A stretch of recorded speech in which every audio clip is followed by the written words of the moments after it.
ukatili wa kijinsia, yani na mambo mengine mengi, labda ajira ni nini na vitu vingine vingi. Ni vyote vinatutokea katika jamii zetu na katika kata zetu. Na msaada pia unatolewa. Na ukianza katika ngazi ya serikali za mitaa, kuna ofisi kama hizi, ofisi za kata za mitaa, kuna polisi, kuna hospitali, kuna maendeleo ya jamii pale pia unatukuta sisi kwa wasaidizi wa kisheria, na kuna sehemu nyingine tofauti.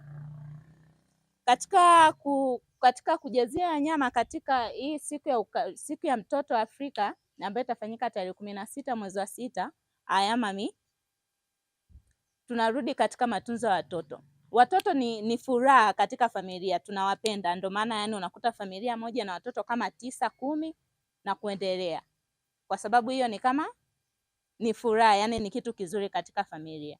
Lakini na pia shida kwa watoto inakuja kutokea kwamba familia tunakuwa na uwezo wa watoto wengi, lakini tunakuwa na uwezo mdogo wa kuhudumia wale watoto. Mwisho wa siku watoto wanakuja kuwa hawapati yale matunzo ambayo mtoto anastahili. Mtoto anastahili matunzo mengi sana, ikiwemo apate elimu, kupelekwa shule, sio akae nyumbani kwa ajili ya kuchunga na kulima. Ana haki ya kupata elimu. Mtoto ana haki ya kupendwa, kuishi vizuri, kula, kuvaa, kulala katika mazingira yaliyo mazuri na yanayopendeza. Mtoto hana haki ya kutumwa usiku wa manane kwenda sijui dukani wapi au sehemu fulani, au mtoto inafika mpaka saa 1, saa 2 ya usiku mzazi hajamtafuta na kujua mtoto yuko wapi. Mwisho wa siku anakuja kukutana na changamoto mbalimbali huko mtaani, labda ni kubakwa au kufanyiwa vitendo vingine vyovyote vile vya ukatili. Na katika pia matunzo ya watoto kuna hii hapa nimeikuta huku. Hii kitu inaitwa ukeketaji. Sijajua kama ni mila na desturi za huku, lakini hii hapo ni ukatili mkubwa sana ukija katika upande wa watoto.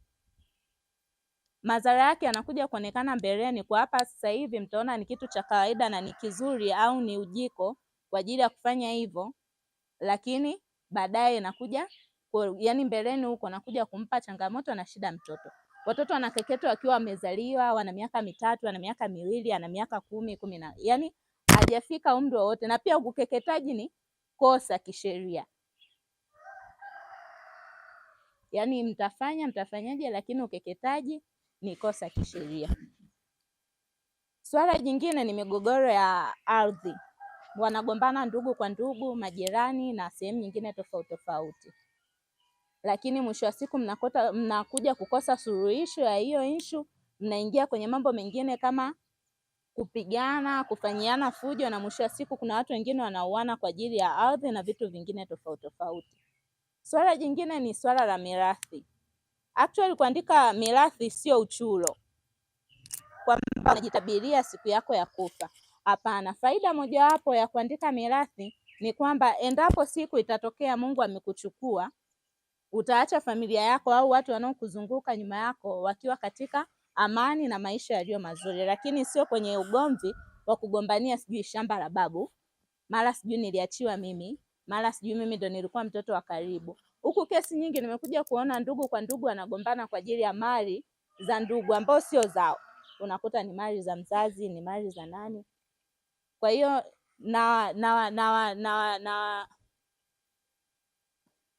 nawaomba au nifanyeje, mkumbuke pia katika hii yani kutunza ile mirathi, yani kuandika ile mirathi ili kuleta amani pale ambapo jambo lolote linaweza likatokea. Kwenye migogoro ya ndoa imekuja kutambulika kwamba watu wengi wanagombana.